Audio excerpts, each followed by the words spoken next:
Hi Taurus! Magandang araw, magandang gabi. Isang panig ka man ng mundo. Gusto kong magpasalamat sa iyo sa pag-tune sa aking channel, sa pagtangkilik. At hari nawa itong year 2024 maging masigabo ang year na to para sa iyo at sa buong pamilya mo. So itong year 2024 mag-i-start na ako ng reading for all signs. And then once and for all po, maraming salamat po sa lahat na nag-tune in, nag-like, nag-subscribe. Okay. So, start na po tayo ng reading for Taurus. Taurus 9, year 2024. Ano kayang ganap sa kanya? Please, Universe, help po na magbigay ko ng maayos at klaro ang message. Ano pong advice? Ano kayang message para kay Taurus? Okay, the Empress, the Devil, the Tower, Ten of Pentacles, King of Wands, Queen of Wands. Isin ko lang po.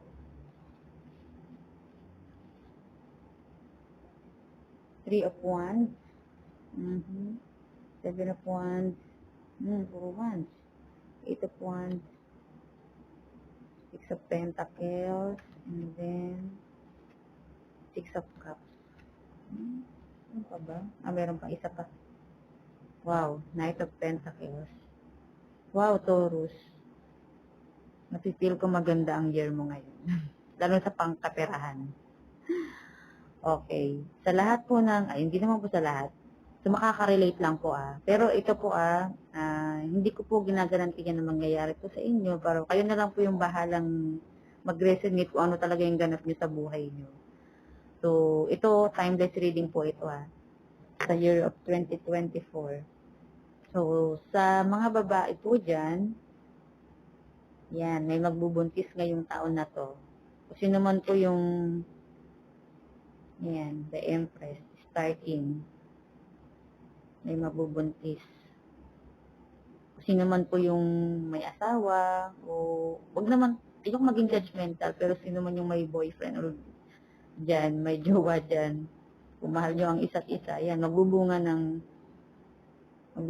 inyong pagmamahalan. And then, sa iba naman po, about sa pangkabuhayan or trabaho, yan, nakukuha mo na yung, aani ka na ng ano ba ito, hindi ko masabi. Aani ka na ng maganda, yung mga paghihirap mo sa work yan na, makikita mo na yung, ba't hindi ko masabi? Basta aani ka na lang, aani ka ng maganda, or mapopromote ka sa trabaho, yun na lang. Kasi dito, masagana ka Kasi ito na yung mga Pero dito, sa iba naman po, year 2024 sa mga Taurus, kung may katoksikan kang ginagawa sa sarili mo, it's time para baguhin na po yun. Kasi minsan, wag natin i-blame yung pagiging toxic sa ibang tao. Minsan sa atin din yun Kunyari, pala inom ka, pala sigarilyo. Sinasagot mo ba yung magulang mo? So, it's time na para tanggalin na yung mga ganong attitude. So, clean yourself this 2024. Kung ano man yung mga katoksika na gagawin mo, Taurus, please, paki-clean na. Kung sa pag-ibig man to, wag ka nang two-timer, wag ka namang babae o man lalaki. Okay? Kasi nakikita ko sa earth sign. So, isa ka doon, siguro, sa sarili mo, minsan aminin natin na toxic tayo. Kaya, it's time para maging malinis ka. It's time para tanggalin na yung katoksikan, okay?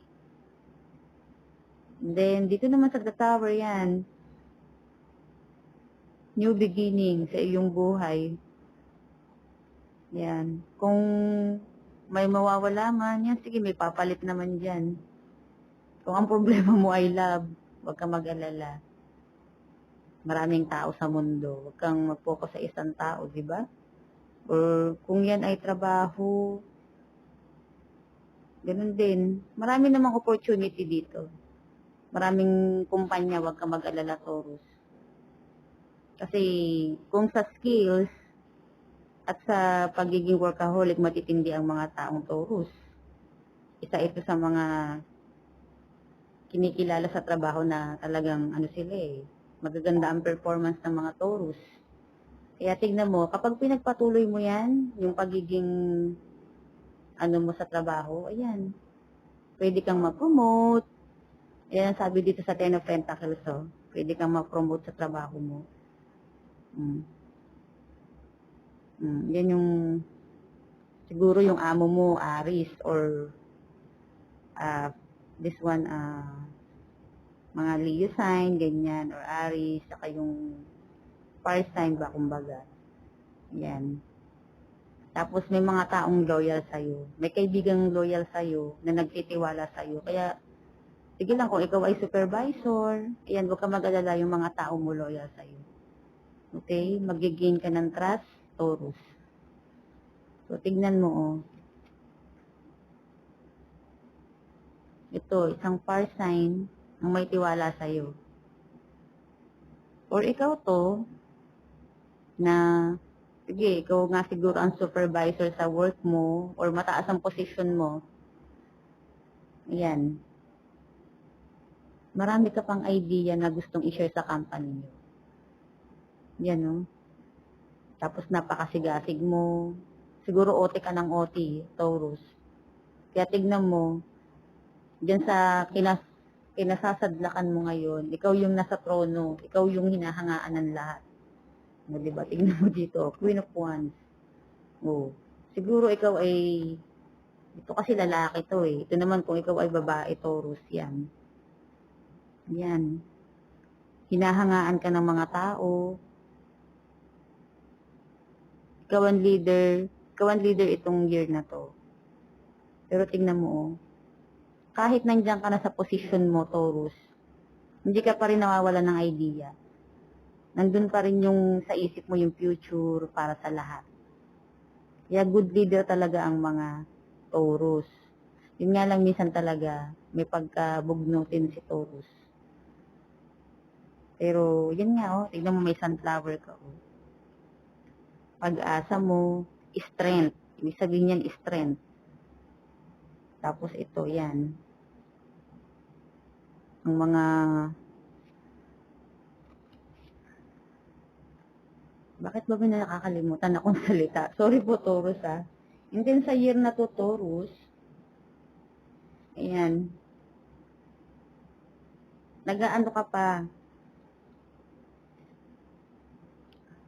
Siguro dito, gusto mong lumipat ng kumpanya.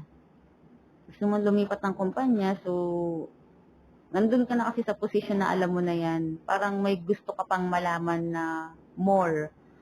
Gusto mong tumaas pa yung posisyon mo, or else gusto mong lumaki yung sweldo mo, or else gusto mong lumipat ng ibang lugar. Kasi dito parang nag-iisip-isip ko eh, mag-i-stay ba ako or hindi? Mag-i-stay ba ako o hindi? Kaya nagde-decide ka dito kung alin yung pipiliin mo.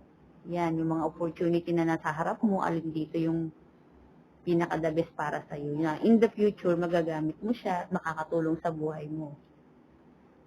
Yan, work-related pa rin tayo. Yan.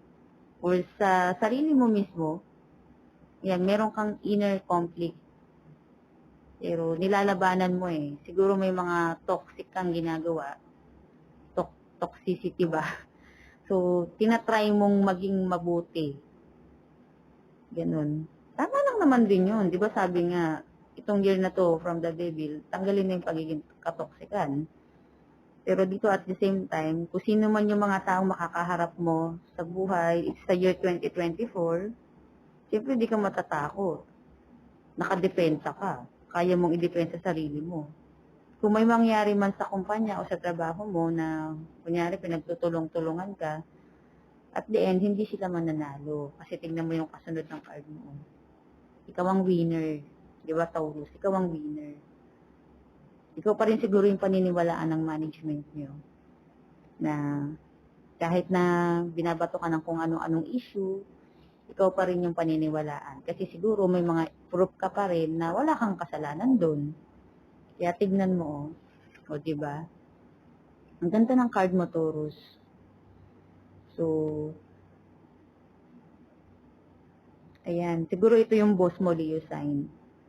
Sobrang tiwala niya sa'yo. So, lalakihan niya yung sahod mo. Hindi, tignan mo yung isa, nakatingin lang din siya.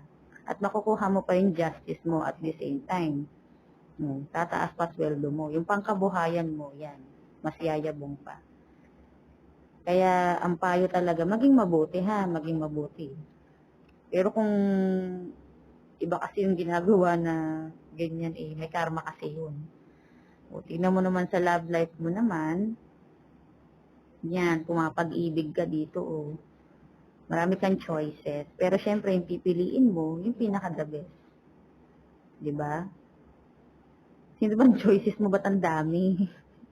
Marami ka bang nililigawan?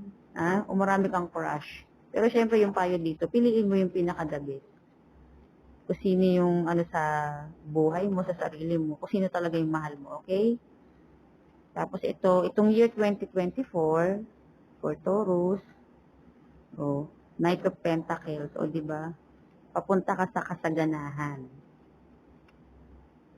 Okay? Iwanan mo na yung mga chismis-chismis na yan, o yung mga inggit. Papunta ka sa future, papunta ka sa, kung saan lalaki yung pera mo, dun ka lang. Focus ka lang sa sarili mo, kumbaga. Di ba? Ang ganda ng card mo, Taurus, year 2024. So, yan. Hingi tayo ng spiritual guide. Payo for the year 2024 kay Taurus sign. Congrats Taurus, masaya ako para sa'yo. Kung may mangyari man na pagsubok, wag matatakot. Okay, be bold and make the first move. O diba? Pak na pak yung payo sa'yo. Pasensya na ha, malabo kasi In the future, makakabili rin ako ng magandang camera. Pero ito yung payo sa'yo ha. Be bold and make the first move. Siguro kung i-apply natin sa kung ano yung gusto mo sa buhay, lalo na sa pagkakaperahan. Kung sa pag-ibig man to, ano ka ba, matandang dalaga ka na ba o binata? It's time na daw. It's time. Be bold and make the first move.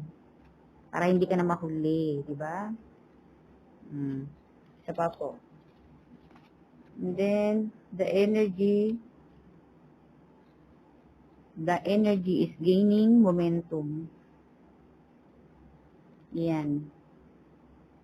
Sa energy kasi, kailangan, ang pinaka-the best na payo ko dyan, para magkaroon tayo ng magandang energy sa buhay, unang-una magdasal tayo. Tapos pangalawa, kumain ka ng masustansya. Kasi yung pagkain po ay nakaka-apekto yun sa mood natin.